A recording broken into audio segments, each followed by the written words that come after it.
Martin Lloyd-Jones made a great separation between a lecture and a sermon. Martin Lloyd-Jones fez uma grande distinção entre uma palestra e um sermão. Lloyd-Jones said, a lecture can be given anytime.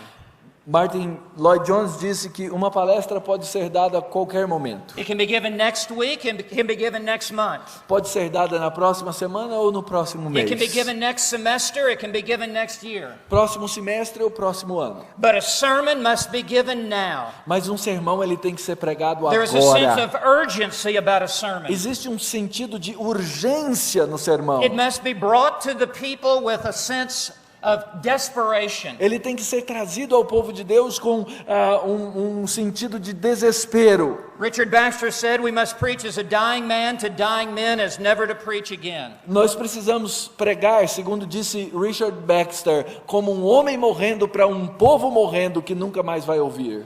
A young man once came to Lloyd-Jones and asked him this question. Um jovem certa vez chegou a Lloyd-Jones e lhe perguntou o seguinte: Dr. Jones, is there a difference between teaching and preaching? Dr. Jones, existe alguma diferença entre pregar e ensinar?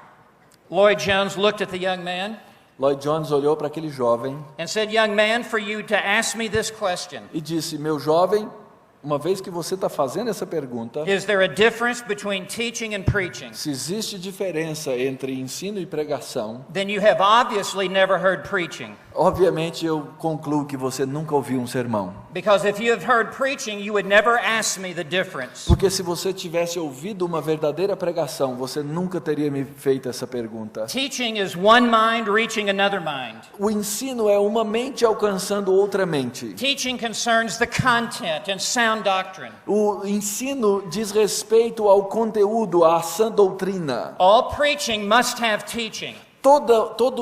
Toda pregação tem que ter ensino. But preaching goes beyond teaching. Mas a pregação vai além do ensino. Preaching goes all the way to the heart. Porque a pregação vai até o coração. And it challenges the conscience. E ela então desafia a consciência. And it calls for a decision with the will. E chama para uma decisão dos desejos, da vontade.